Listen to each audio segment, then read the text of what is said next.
Okay everybody, welcome back to Dan of All Trades. Today we are working on our 2002 Super Duty 7.3 and I'm going to take you step by step.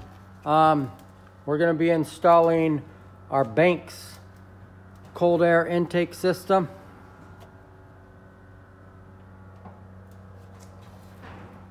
Show you how to remove your OEM air box, battery box, and install this aftermarket Banks air intake. Okay, obviously we need to take out the old air filter box, all this. First, we're going to do the battery. Don't discard the battery hold down, you're going to need that. Okay, with that out of our way, let's take our boot off up here. You're going to need to keep your air filter indicator. That's going to go on your new system.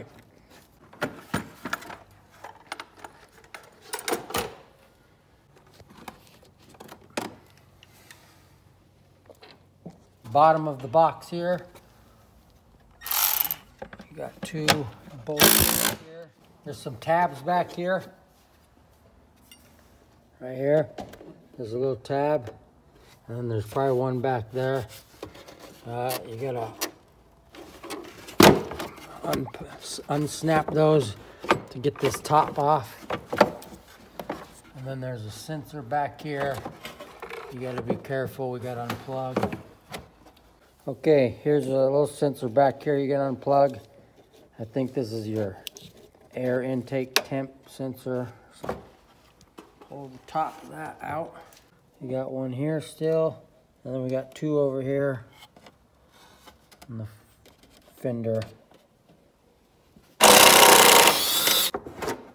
Wiggle that out of there. Now this intake boot, you gotta keep, you're gonna put that on the new system. Okay, now you're gonna install the supplied little washer adapter. Goes on the air box housing right here. Little screw holes right here. Screw these in. Okay, now you're gonna take your intake air temp out of your old box, and to do that, you're just gonna, it's like a half turn thing where you're gonna twist it, and then it pops right out of there. Metal adapter that you just installed here. Reinstall temp sensor. Is that in there? It's a little hard, a little tough to get in there, but fits pretty good, nice and snug. Now you want to take your supplied little seal that they got you, and this is going to go around right here. Now when you get around to the end right here, you're going to trim this extra little piece off. Okay, got that finally installed, and now see how it's all straight. It kind of goes like this. That means that it's not on all the way, so make sure you push it down. Okay, so this ground wire right here, we're gonna have to take it loose, run it on the other side of this harness up here, because our filter box, our intake, the seal kind of hits this harness right here. So we need to get it up over this way, so this area is all clear for our seal to sit nice in there. And then you want to install, if yours is equipped, this filter intake here up in the grill. Push that all the way forward so we can get the box in there, and then you'll slide this out and hook it up to your new box. Let's slide the box in.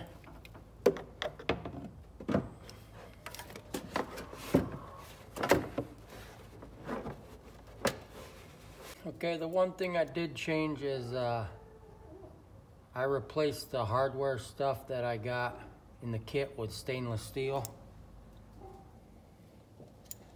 And there are two different size bolts that go in here. There's a little bit longer one.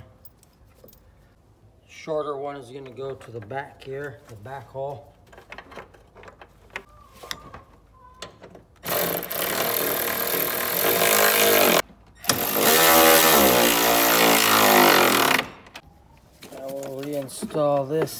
intake boot here, just like that, until it snaps in there. Let's hook back up our intake air temp. Push that in until it snaps. If yours is equipped with this filter indicator, you're gonna have to remove that from your old one. You're also gonna have to remove the old grommet and stick that in your new piping here. Let's install our rubber seal here. You have 2 clamps that are gonna go on this here. You have the oiled filter. Make sure you put some oil on it. It looks like this one maybe came with a little bit of oil already on it, but I'm just gonna spray it just in case. Put your clamp on this filter here. Stick that onto your housing.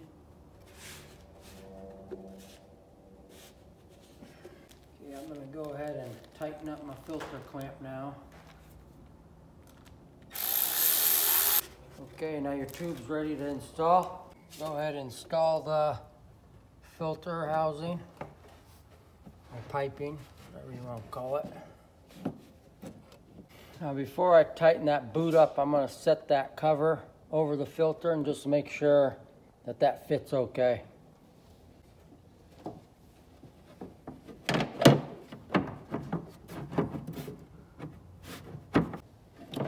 Okay, I like that fit. So now let's tighten our boot up here. Make sure you have good equal distance from the edge of here and here. So then that way you know this pipe is centered pretty good into the boot.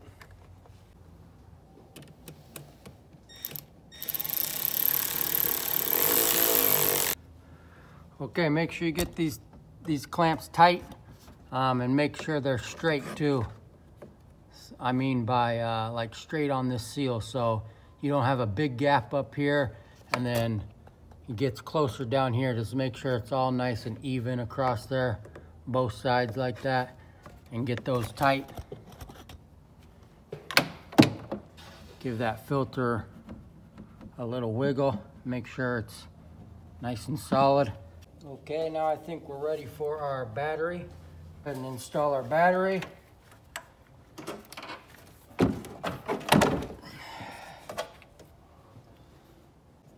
Now remember, you got to reuse your battery hold down from your original box.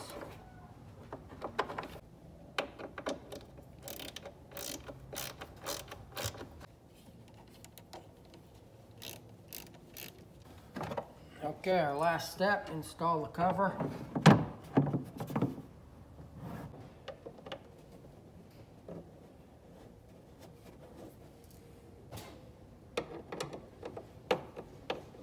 Okay, everybody, thanks for watching my video, and we'll see you next time.